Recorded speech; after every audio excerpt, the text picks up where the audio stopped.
way we look right now is beautiful. I think that's how we should be looking. Corners, he will force one, and infiltrated the swing back from his steps. It all worked perfectly for Win. Honestly, I think the competition this year has been pretty weak compared to other years. On the spike, but nerve. Great shots on the BCJ as he runs away. Perfect read, and now it's Pancakes to just enter. We're one of those teams that likes to do crazy all the time. We're going to have some crazy plays this year. We are really trying to dominate this season when it comes to the end of it. Our way, the core way. The defuse is halfway, and TSM know they have to fight through this. This might can be touch needed. Thanks for the timing. I'm excited to transition to a new role. Mechanically, I feel like this team is probably one of the better teams in NA. I can confidently say that we think we're the best team in Challengers, and we're trying to prove that in the Split 1 playoffs. You know what? I'm good with it. I'm getting on by it. Spray, popping is down. They pick me up here with the overheal redux with the ace. Teams are getting overconfident. I think people don't understand that at the end of the day, what's going to matter is when we get to playoffs and when we actually play the elimination game, and we're going to win it all, that's for sure. Doesn't really need to do much work, though, now that that's toxic. Corona doing a good job holding it down on site. Zelvis is reinvaded with that operator. He is looking good as ever. You don't need to do that, dude. You have 4 players on your team. We think most of the teams are horrible, so we're just going to dominate and just win everything.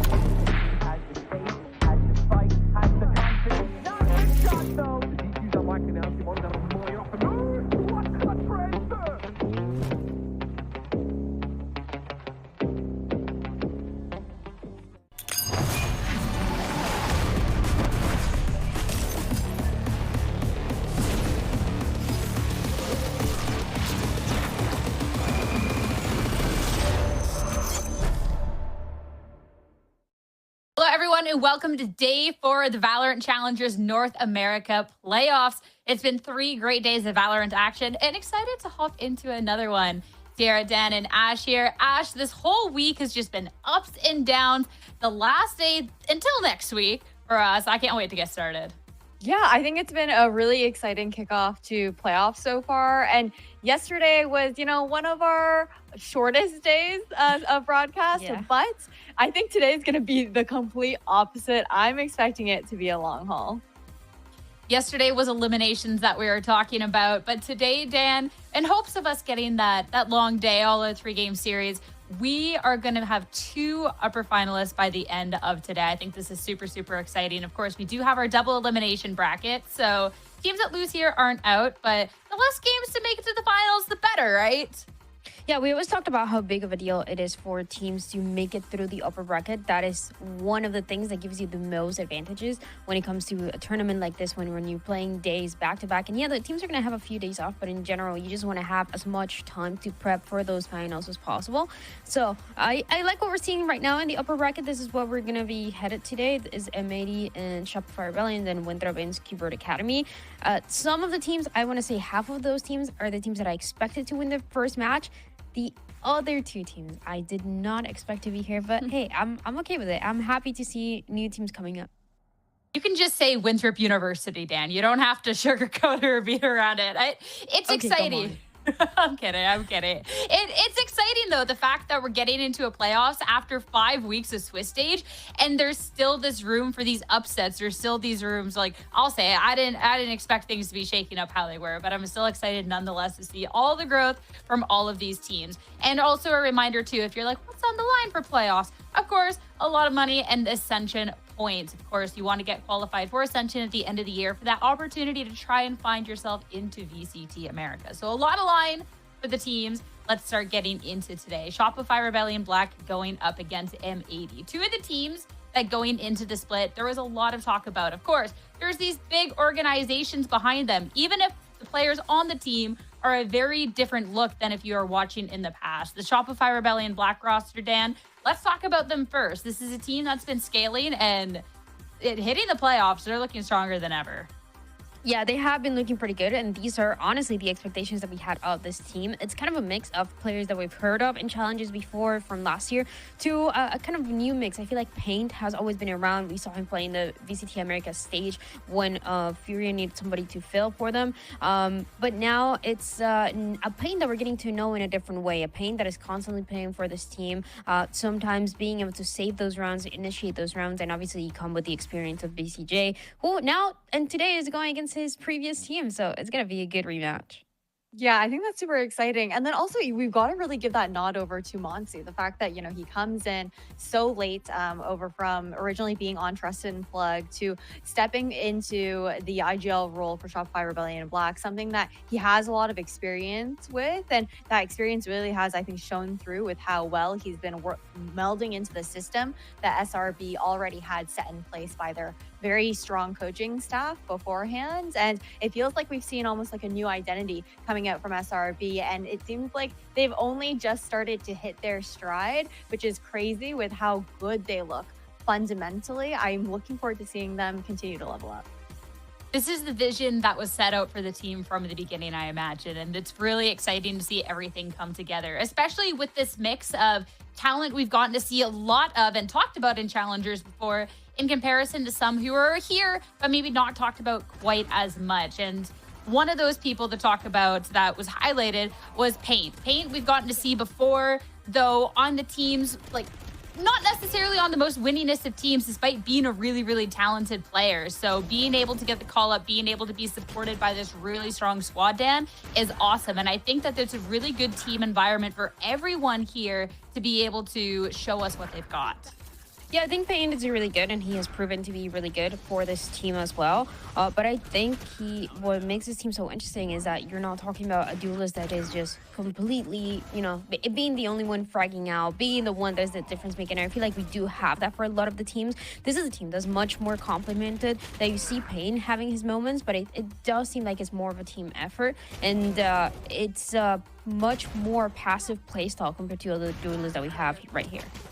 Yeah, I've got to agree with you on that. I think what Paint does really well is just that general space creation, and especially when we do have those opportunities to see him on that neon as well, just catching a lot of these teams off guard with those timings and then opening up those chances for actually the rest of that squad to pop off, because he's causing all of that chaos. And what this team is doing really well, you're talking about how they complement each other, is a lot of that spacing, the trading that's going through, and just taking advantage of that chaos that he's able to create.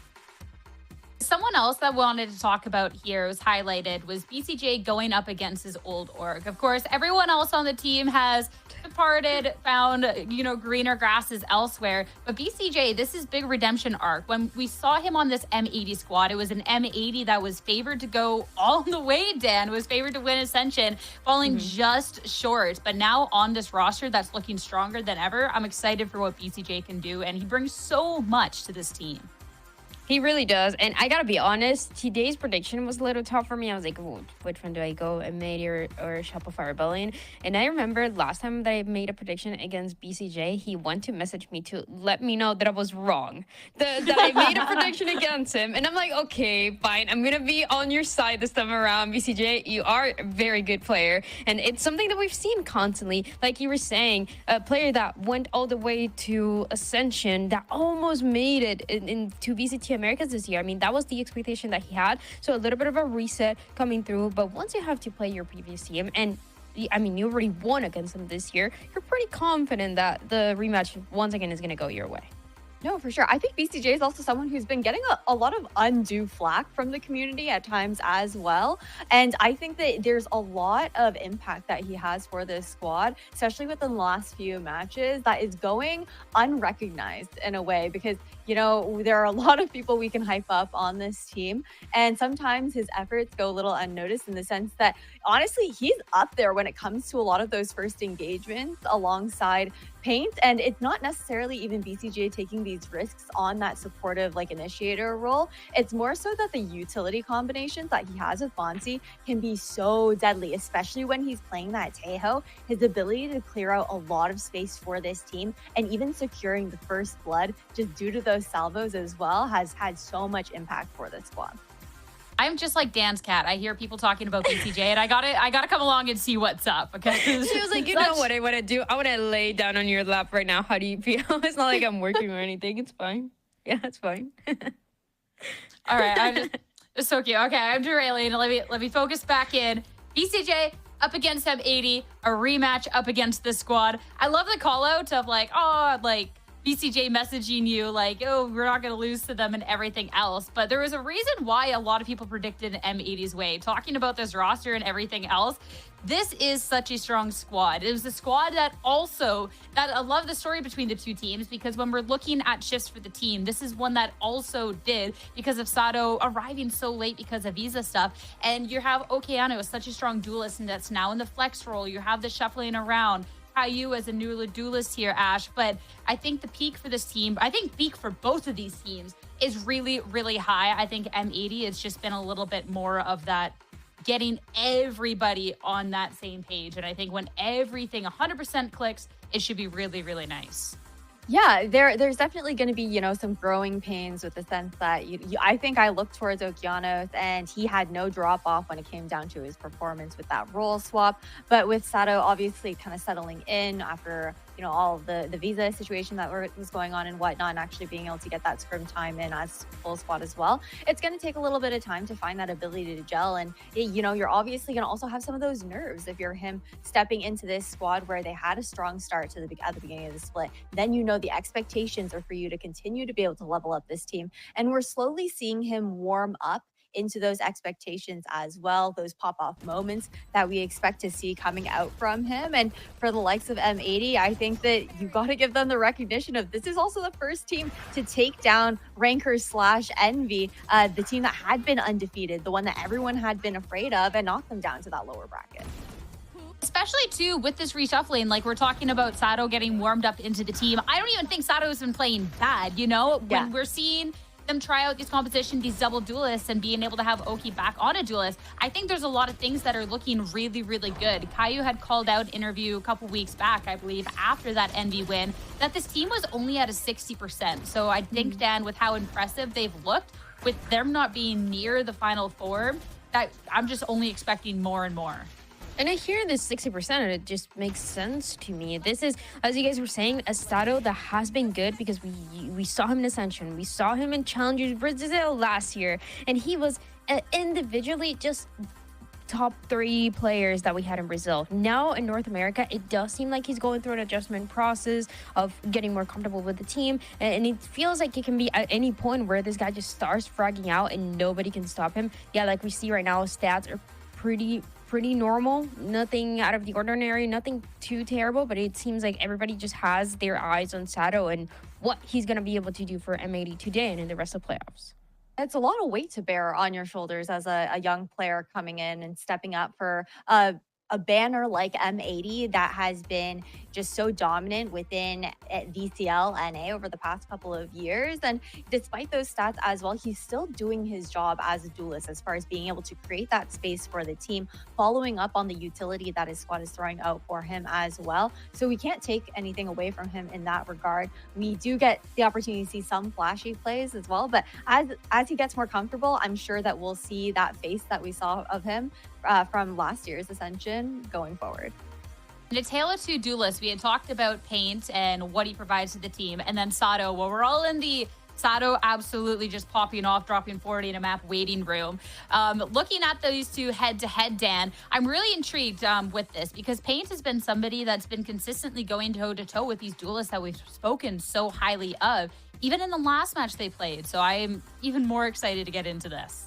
This should be a good matchup for both of these duelists, for Paint and from Sato, two players that sometimes it's a little bit more relying on everybody else. Yeah, they're creating the space, but everybody else is able to frag out. It's not just them individually and nothing else. So for this one, it should be a good opportunity for these two players in specific to show off, to pop off, see what, and like prove what they have for these playoffs, because you cannot just have an okay performance. I think we're expecting great things for both of these players. I already mentioned it, Paint in a way that we didn't expect at all. He played in the VCT America stage for MIBR last year, that one match, and it seems like when everybody got to know him a lot more. And for Sato, everybody was talking about him in Ascension, so they've been on those international stages in different ways, and now they're trying to prove themselves for their teams and for the run in playoffs here. What's nice about this face-off in particular is it's not one where we have to speculate a lot. We actually got to see these two face off in round 6 of our Swiss stage. And this is one where going into it, there is a lot of expectations of us from M80 going up against the Shopify Rebellion Black, where there was all this potential, but Ash, there was this transition, they're switching the IGL and everything else. And despite all of that, and despite going up against a team we praise so much, they cleaned the series up 2-0. So now there's no way they can be considered the underdogs in this one. No, definitely not. And it was kind of crazy to look, I think, at the most recent results from both of these squads and how, I guess, the initial split started for them as well. And to have it have been a very momentum heavy game, I think, when it came down to this best of three that you're talking about here that we get to see on our screens, because the scoreline doesn't tell necessarily the full story. I think for both these squads, the initial first half was very, very close, but what Shopify Rebellion did really well was closing it out in that second half, finding that momentum and being able to just kind of steal that back and carry that forward. It was definitely a very, I think, emotional game in that sense for both these teams with so much weight on their shoulders. I'm excited to see that wasn't too long ago, but with these teams having gone through these changes and getting better every week, how this series changes up for today. So this, I think, is going to be really, really cool. But talking about then the map picks and bans, we only got to see 2 maps from these 2 last time. And I'm curious how much this differs then going into today's series. Obviously for M80, it didn't turn out too well. They had picked Fracture actually first and losing there. So Dan, it's going to be Shopify Rebellion Black to pick that up first in the series.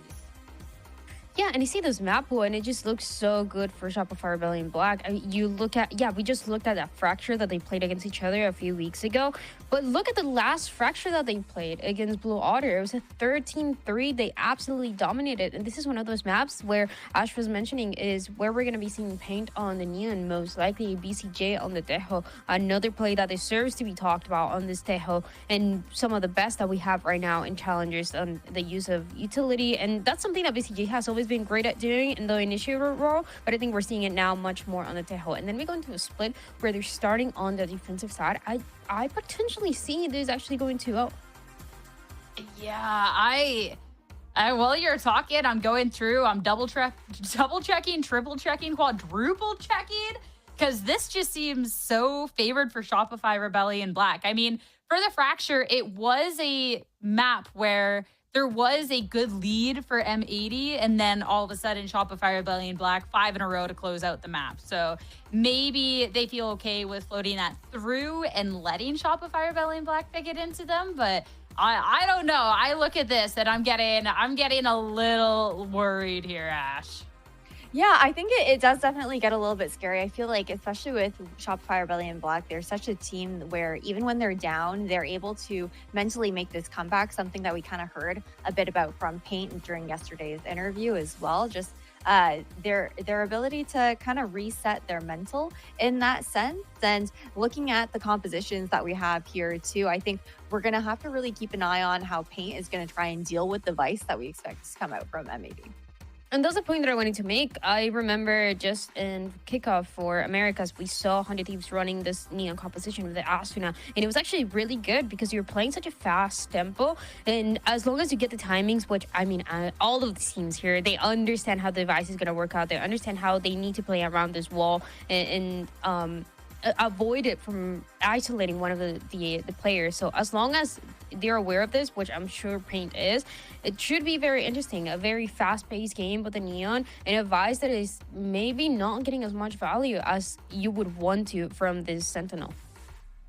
I'm just looking at Sato on this raise and I'm like, please, Sato, let today be the day we get to see you drop 30 on the server, especially when going up against Paint on the other end. I love the differences with these teams, especially when you're looking at that Sentinel with Pancakes going to this Cypher instead, Ash, and then Paint, of course, on this Neon. But Paint has been someone that, I mean, we've talked about so much in this free show already, and for good reason, and was someone who really stepped up last time these two played as well.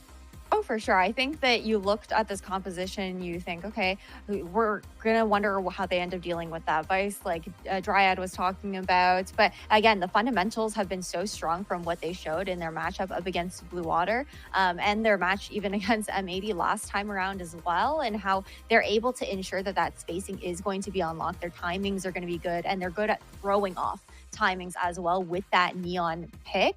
My eyes do go over towards the Cypher, though, for Pancakes, I think, for Shopify Rebellion Black, because I feel like on the counter end of things, the Raze pick for Sato is really good with dealing with those Cypher trips. As long as that nade is able to guarantee that they can take those down, when they are looking for that eventual site hit, or even earlier on, depending on the tempo that they're approaching the round with, I think there's really great opportunities for both these teams to counter the Sentinels on each squad, which is a really big part, I think, of Fracture when you look at how you're trying to set up certain trap plays, or even when you're playing that push and pull on defense and fighting for those extremities and trying to force the other team into that Sentinel setup. All right, so we've talked about the composition, we've talked about the first map in the series and the history between these two teams. Time to see now where our predictions lied for all of this. I'm not gonna lie, like, this was a difficult one to pick, and I felt pretty good about it until I saw the map veto, and now I don't know, but you guys were knowers. You already knew this veto, how it was gonna go down. Both of you on the Shopify Rebellion Black trade. I mean, fairly so.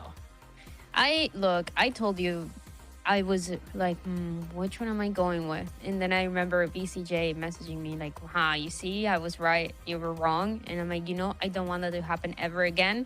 I'm going with Shopify Rebellion. It's sometimes is that simple. Hey, that's valid. That's valid. I think that it was like a really hard pick between these two. I think that anyone would say the same thing.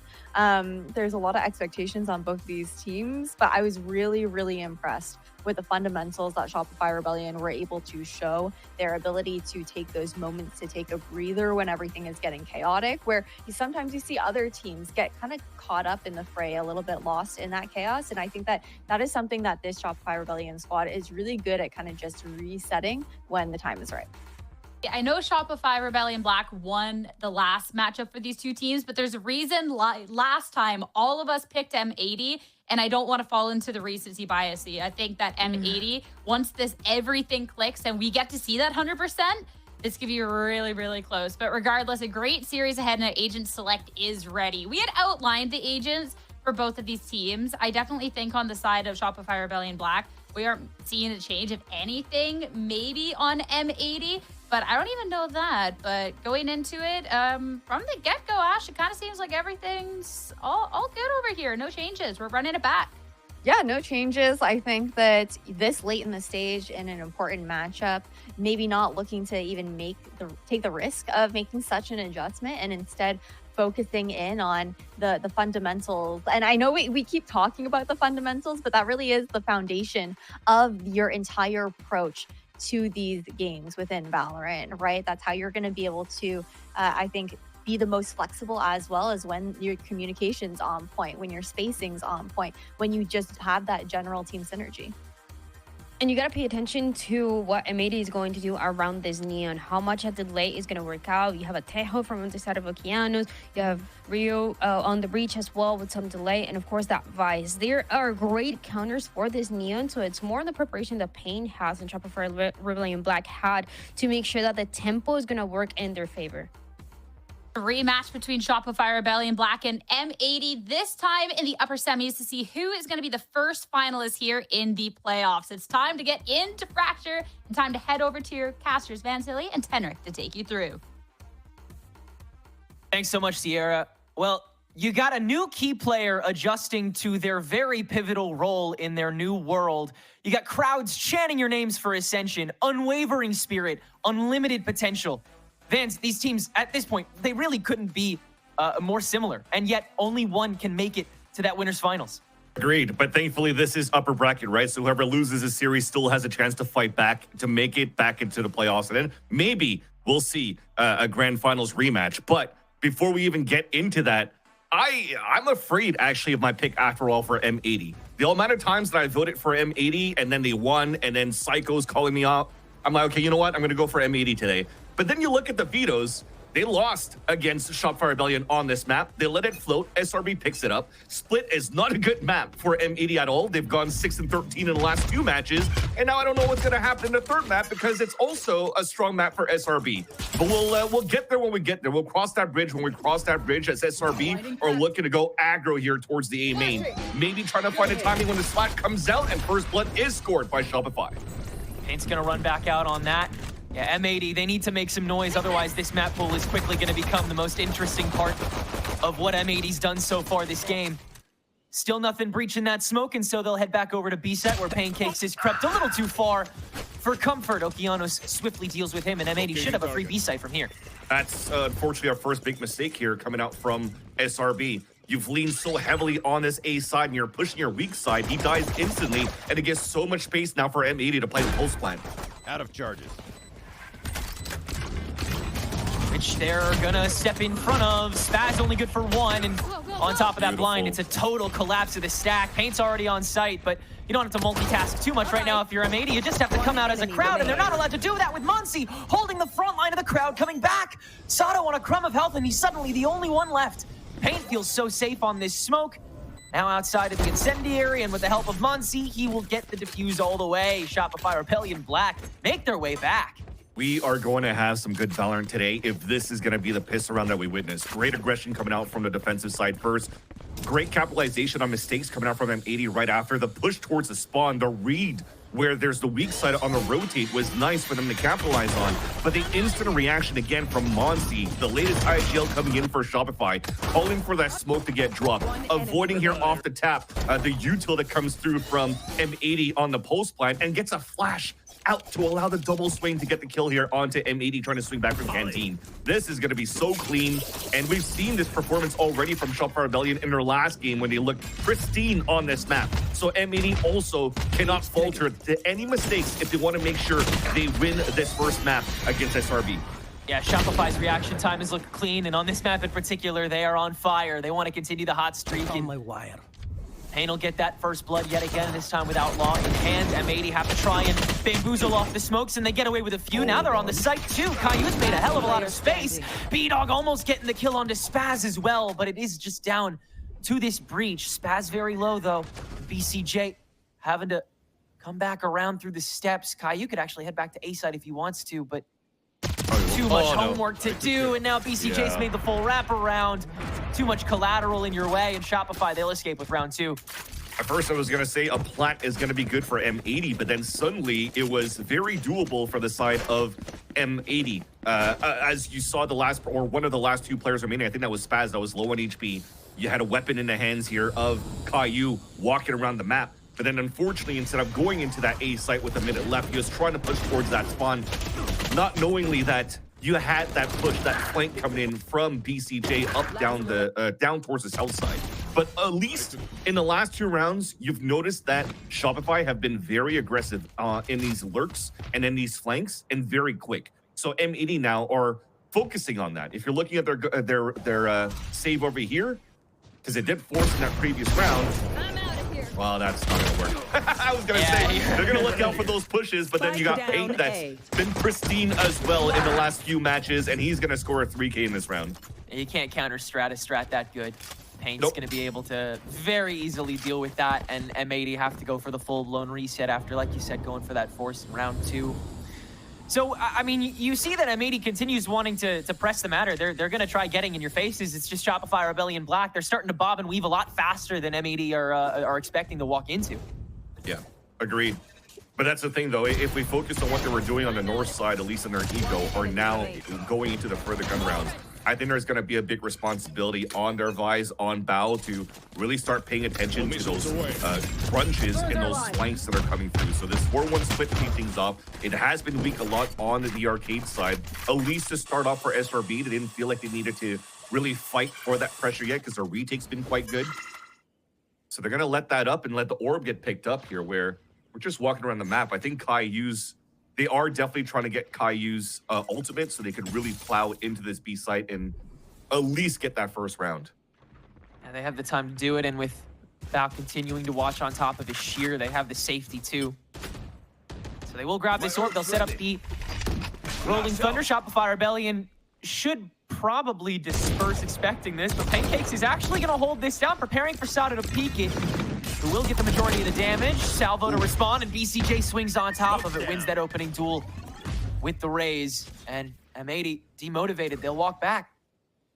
The idea was good though, right? They tried to play the contact up and leverage Sato so good in those duels to get the openers, and then combined with Util on top. But we'll hold that thought. There's another pinch coming in towards the main side. Beautiful by SRB. Wow, yeah, Pain doesn't really care what he's holding on to. Okeanos isn't holding on to anything at that point. Sweeping clear yet again in the lane, and M80 are continuing to bang on this front door without much headway. I mean, everything is looking still very good for SRB on this map of Fracture. We went from fundamentals on that double swing when M80 was trying to play the contact up into the B site, into beautiful trap plays, forced them back into the A lane as they shut down the B site, and then you have this fault line Neon coming out and with the overdrive just own 2 players of M80, and these are continuous free upgrades coming through. Well, I mean, look at their money. They have 2 of them already maxed out at 9,000 credits, and already you're calling out the timeout. So now, I mean, you got to give some praise as to how SRB were able to turn things around if you're looking at this game. And since the loss of Brock, I mean, they had such big shoes to fill with Brock going to Energy, but Sean's GMing really allowed SR to scout and pick up an amazing shot caller in Monty so far, who can not only frag, but also alleviate the pressure of BCJ, stepping away from the IGL role, and then BCJ's also able to pull up individual performances, like at least increases into that. And finally, you're looking at the coaching from Eric, right? It's been tightened up. Their fundamentals are great. And now it's just kudos to both the combination of the coach GM of Eric and Sean, who are able to fill that hole left by Brock. And now I could feel that Shopify could definitely go deep in these playoffs. The Shopify Rebellion engine has a knack for finding these self-reliant pros who still have the discipline and lack of ego to be able to play with a team. And it continues to show in the development of Monty and how he's adapted to the rest of the squad. Like you said, everyone can sort of just call for themselves at any given moment. And at that point, it just becomes such a dangerous team to approach when any one of these players can just have that immediate knowledge of the situation and know how to respond to it in their own given manner. It is a lot of moving parts on this defense that M80 are now going to try walking into again, this time primarily from Arcade. A little bit of setup, but SRB are going to primarily play from spawn here and see how much M80 burn away at before the going actually gets tough. Definitely looks like you want to slow down the tempo a little bit here for M80. They've been, taking control of Arcade and just plowing through, but now they're just waiting for the mid round once they actually have the second phase of utility to really try to take over this site. And now also identifying these lurks. Beautiful to start things off here for Okeanos. And this is probably that timeout that was being called out now by Cyclone Juice Sparks, just to make sure that they slow it down a bit so they are able to just capitalize on SRB trying to play a little bit more aggressive on their protocol retakes. Yeah, still finding all of the points here. M80, a lot of spray on the boxes, and it prompts the Rolling Thunder. Spaz still finds the shot on Isato, and he'll just wear the rest of that thin. Salvos to duck back Caillou after he aftershocks, and that'll prompt Spaz to be able to at least get half on this spike as the rest of Shopify attempt to encroach. Salvos placed down. Is this too late? It is! Shopify just get away with it! The Rolling Thunder was supposed to be saved here into a tap on the spike so they could actually delay even more, but they felt the pressure coming through from SRB. They gave way too much space. I mean, you look at this, I mean, it's understandable from M80's side, right? You have the salvos that are trying to delay Rolling Thunder that's being played towards the Arcade, and then the other two are kind of like forced to play off-site because of that, and then you're just given so much space for SRB to come back in. And now with the way that they've been playing so far in this half, I mean, you're forcing out that util a little bit too early with the Rolling Thunder, but then a little bit too late for the salvos because you're basically scrambling, just trying to stay alive as SRB split through. So this is so nice.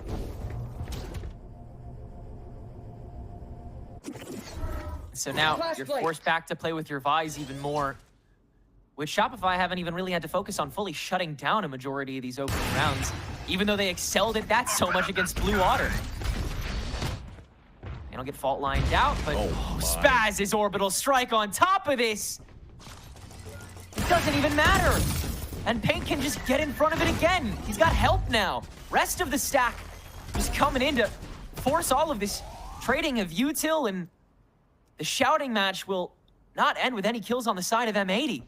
You got to save now. There's no choice. Like, that was so nice coming out there from Shopify at the start. What was it? A fault line with the orbital strike that caught 2 players off guard, and right there. dude, that's insane. That's unexpected from the side of M80 for sure. That's why 2 players got caught through that. But again, that goes back to the question of M80 letting this map go 30 through, seconds right? left. And then it's going to make me question what's going to happen on split, because I'm sure there's going to be a different compositional change going into this roster, into this team on that second map, because with the Yoru comp, they haven't had the best results either. But is that going to matter when Shopify Rebellion are just outpacing you from A to Z? Yeah, this continues to be a full-blown diff in every manner, something truly different than what we saw even in the Swiss. The playbook is running deep, and Shopify will remain stalwart on the defense.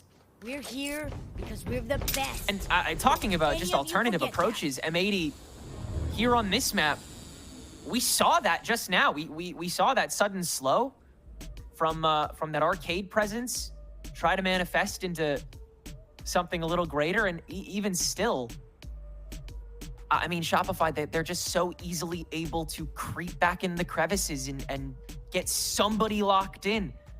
Mm-hmm. It was Spaz initially there, and immediately that support system just comes in so quickly, and it's difficult to respond to on a map as tiny as this. M80, a second time out now. I understand why you call it. I mean, look at how every round has gone through here, Tenrik. You tried arcade pushes. You were shut down on retakes. You tried pushing towards main the previous round. You actually got stun locked right at the very beginning. And in the mid round, trying to go back towards A main, you got picked off. And then in your eco, you're going into dish, and then Pain's greeting you there with the outlaw and dropping 2. So every single read is perfect so far from Monty's side, from the calling of SRB, that you need to burn out these 2 timeouts right away, because you need to find some sort of solution. If not, you're going to be deflated from already from the get-go, going into the half where nothing seems to be working. So I respect the calls coming out from Drew Spark and from Psycho once again here for M80 side, because again, you just have to try to at least get on the board now. But Shopify so far, I mean, even the last game we've mentioned and we've seen, it's 7-0, 8-0s. They've been having such strong starts in their matches in the playoffs.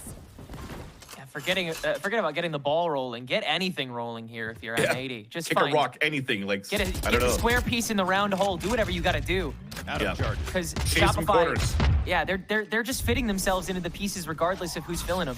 And M80, they need to have that same respect towards all of their players, and they just haven't had the space to do that just yet.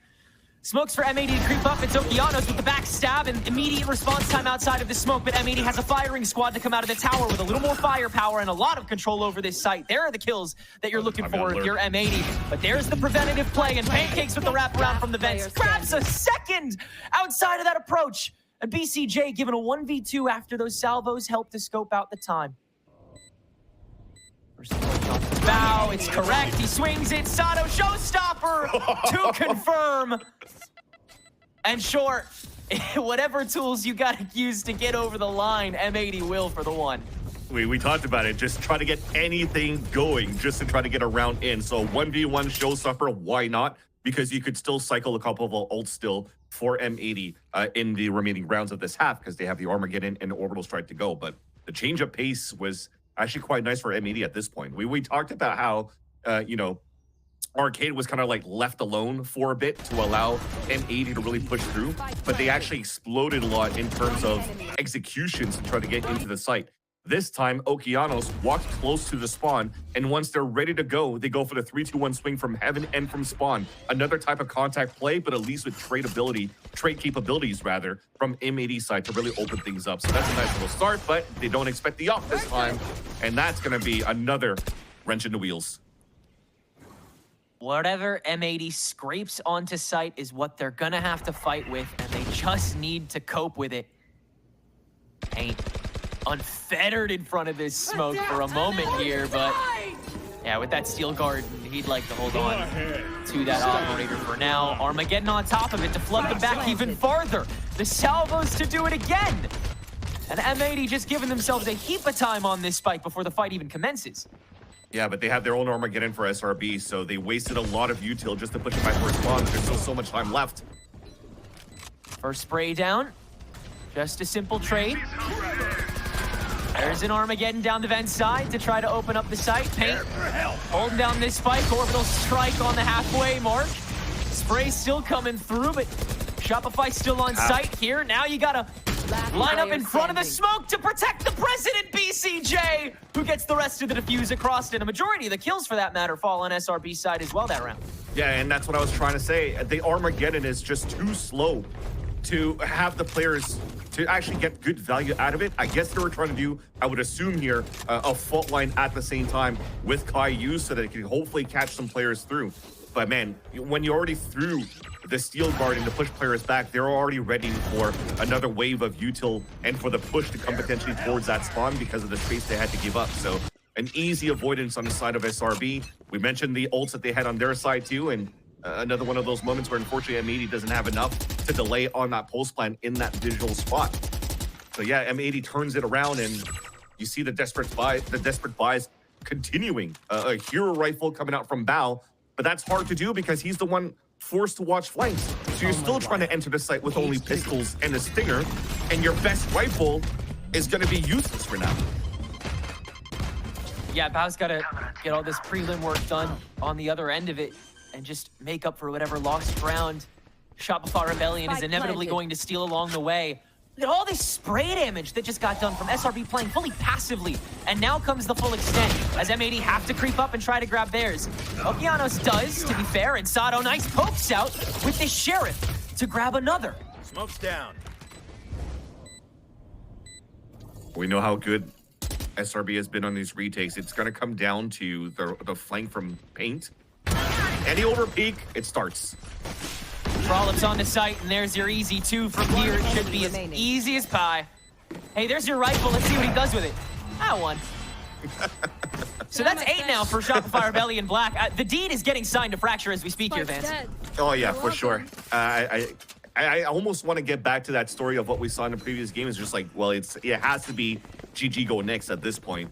But there's potentially still a lot of Valorant left for M80 once we switch sides. But everything there, I'm not too sure why we hesitated a bit and pushed out towards the arcade and exposed ourselves to Paint's flank. But that was really what started it all. When people are going to be now focused on Paint on that flank because of the op, you also allowed here the Brimstone to move through and get the pick in the front of the site. And it was just easy there for Spaz and the rest of SRB again to just crunch back and play a beautiful retake when it looked like it was going to be on the side of M80 with the lower buy. But the scale is going to be very similar, potentially just going down under instead of going towards upper. Oh, nobody gets inside the steps! 1 enemy remaining. A crowd crush leads to another easy collapse for Shopify's favor. And it's dead time. It's a makeshift timeout that M80 are going to have to work with this round. Exactly. That's actually a great call, Tenric, because the second timeout that they pulled out for M80, they had the extra minute that they had to save, talk about things, and then use the coach's opinion in an extra minute on the timeout. But they still didn't result into anything else but that showstopper 1v1 victory that they just got. But you have to praise, once again, the calls and the reads of SRB on that positioning. Again, every single time, the breach is at the right spot. A fault line at the beginning towards the sands that allowed an orbital strike kill. This time, it's a rolling thunder after we tap on the orb. Painting swings out, and it's an easy 3K coming out. I mean, look at the value he gets. It's not even going back towards the spawn. It's pushing him towards the arcade, where there's an extra push through from Spaz in case Paint gets traded out. It's so good coming out from SRB so far in terms of, again, the playbook. Not only the fundamentals that was brought in by Vapin, but the calling and the strat book so far from this team has been absolutely awesome to watch here on Fracture. I gotta stop glazing because Sean's just gonna follow for the year, but Oh, I know he already is. it's impressive. It's impressive. Well, Caillou's got his own Rolling Thunder up his sleeve, and it'll be used to sense out Pancakes and deal with him pretty quickly. Still a one-for-one trade, though, as B-Dog has to deal with a couple vines on his way to this backhand plant. But Shopify's already here to play, and the smokes will already dissipate, so M80's going to get a little active with it, and Monty instant reaction time. Everybody from Shopify firing on all cylinders here on Fracture. Go figure. First time hearing of that. And pushing out towards the spawn. Yeah, Monsi, again, we were talking about the praise. And yes, I was talking about Monsi being able to frag as an IGL, but that's such a huge upgrade. Again, if you look at what BCJ is able to do now, Monsi's able to get multi-kills as an IGL too, where Brock was a multi-killer and a clutcher, and Monsi could also clutch. So it almost looks like SRB, and not to discredit anything away here from Brock, but they kind of got an upgrade with Monsi joining the roster for Shopify. This is such a different Shopify than the early weeks of the Swiss stage on their side, and yeah, M80's definitely feeling it so far.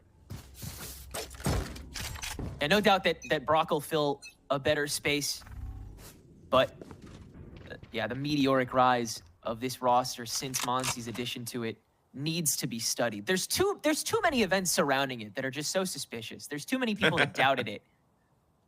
I mean, even back in his Trust and Plug days, and going and playing the off season, there were the ones also just pulling out like a deadlock buys on Bind, if I'm not mistaken. And not many players and not many teams were really testing buys on Bind before.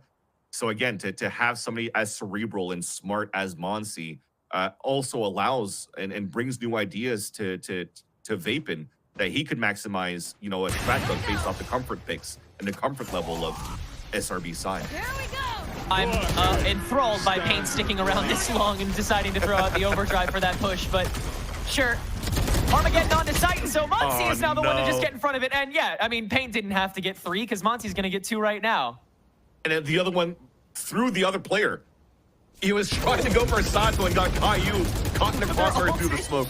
Cypher ulting to confirm their position.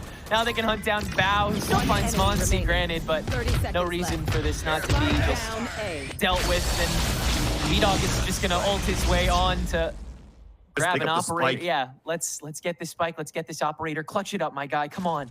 That's how desperate we are. Here we go. First check of the low ground. Spots BCJ. There's one.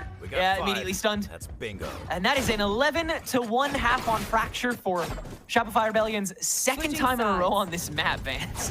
Yeah, it's not only B-Dot that got stunned there. I'm stunned with seeing how SRB's been playing this so far. So this is super nice. And again, M80, it was mentioned on the desk that it was their map pick the first time that SRB had to play against M80.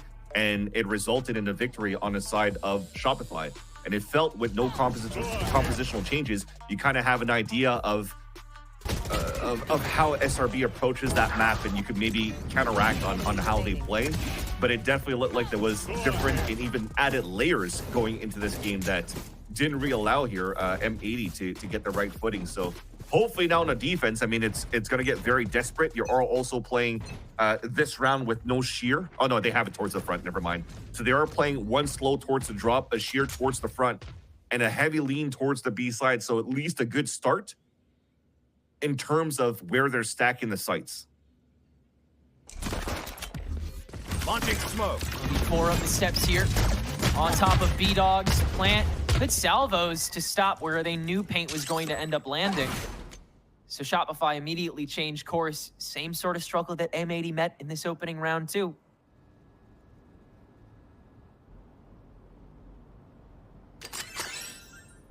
First blood is good at least. No Kianos. I mean, okay, he's a little... The timing on this one, thankfully, he made it back on time, so he can jiggle for information, delay a little bit more here. With especially the fault line to support. Should be playing off site so far, so they could delay enough for the team to come through, but looks like they want to try to fight for a bit.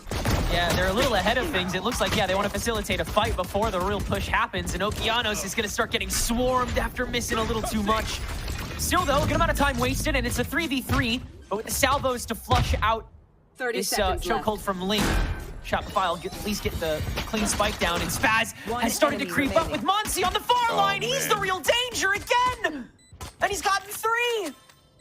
Now trying to fight back, and BCJ with the creep up is the only one that can't make a dent. Shopify Rebellion have 11 rounds of breathing room. Match point. Oh my gosh. I mean, you have to respect M80 at that point for the last 2 players inside that site, both initiators that were trying to go for a hero play on the push from Shopify. I was mentioning, hey, you're going to have to play the retake, but you already had Okeanos in a one and done. So you're at least trying to support your teammate with your own individual play, being Caillou swinging out from the spawn side. And you've already used your salvos and your fault lines. So to try to wait for the team and go for the wave to re-hit might be a little bit too late to go for. So you're just trying to go for those hero plays that didn't pan out. Towards the end, match point and first blood for SRB again. Yeah, it's got to be hero plays and nothing less now. And so everyone looks at these two, Sato and Okeanos, the 2 players that have long been the ones to make moments like these happen, make history for this M80 squad that's growing. It doesn't even matter that Sato bought up. BCJ can double tap and still not get any punishment. Yep. We were looking at Sato, but definitely BCJ did right in the crosshairs of his outlaw. And that's just going to force the hand of M80 to have to make a play now since they've lost 2 players. They have to be grouped up towards the A side. A beautiful pivot in the mid-round call from Monsi to move towards the site. I mean, the more that they wait, though, the Razor Vines are definitely going to help to delay a little bit more. And they have salvos, too, to try to maybe do some sort of trap play. But you see them. They have to peek for some information. They might get caught by BCJ again. It's all going to be off of this util because it's so on-site. They've got to be ready to intercept and not just play for the post plan. It's got to be a 2-pronged defense that they're already playing from disadvantage for, and they've got a whole lot more game to go after the fact. Let's see how they manage it. Pancakes is the outstretched arm for whoever dares to step beyond that hallway, and it's going to take a moment with these smokes still down and the spike just now planted. The fight begins with that intermittent breath, and that's a good 2v2 trade that M80 gets away with, but that is as far as they go. 13-1 for Shopify Rebellion Black. They are quickly on the path to becoming the favorite for this entire bloody tournament. This is crazy. The Des was mentioned that yesterday we had a very fast day in terms of Valorant. I didn't expect that this one would be a fast day as well with the results, and seeing how Shopify Rebellion were as aggressive on defense as they were on the attack. And there was nothing much here that M80 could have done on their own attack side calling. So that was a little bit tough to manage on this, or sorry, M80 on the attack side, a little bit tough to manage, but hopefully here they could turn the page and rethink things through, in that second map. But it's tough. I've mentioned it. They played Double Controller with a Yoru. They went 6-13 against Qbert Academy and Nightblood Gaming in their last 2 maps or their last 2 matches on that split map. So for them to pick it this time around, you know that they have something hidden under the sleeve, but I don't know if it's going to be enough based off the last results. Yeah, after a game like that, the only thing you can really wonder is if M80 can go somewhere that is safe. We'll find out after the break. Split's coming next.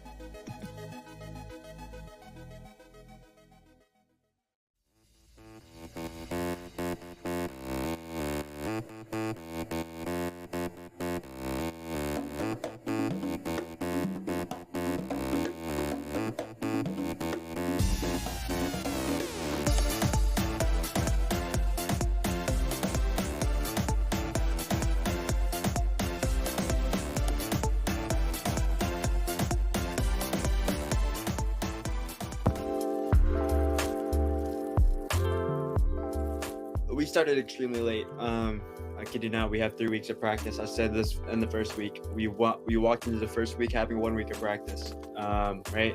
But the amount of work that we've put in compared to everyone else is absurd. It's like an hour and a half to nearly 2 hours of server, 4 blocks, and a review afterwards, and with homework afterwards, right? The team is like gelling together pretty consistently. Obviously every team has some days where we're peaking higher than others. I think we recognize what we need to fix instantly, and I think that's what makes this team so special.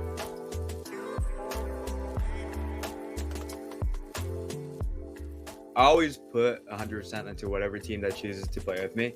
Obviously, Blinn was a more unknown team. It was like a collegiate esports club. While M80 is like, the principal of tier 2, they have made essentially grand finals twice now. So they obviously have that level of prestige to them, and so that obviously has to affect my demeanor as well when it comes to just overall like how I present myself, right? Because right now I'm not just establishing and representing like like a group of people that enjoy the game. I'm representing like a high profile organization that has had tons of gravity in the tier 2 scene, right? So I obviously have to hold myself up to a higher standard, and trying to do that. But I'm also blessed and grateful that I was chosen to be able to, fill in the shoes.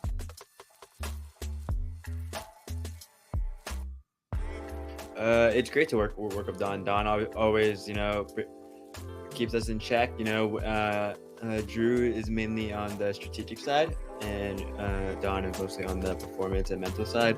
Obviously we are younger players, so obviously sometimes we can get a bit volatile, not volatile, that might be a bad way to say it, but like sometimes we do have too much fun in practice, and Don reels us back in, keeps us in line, makes us remember our practice goals, and it's great to have someone that keeps you in check, but holds you to a professional level.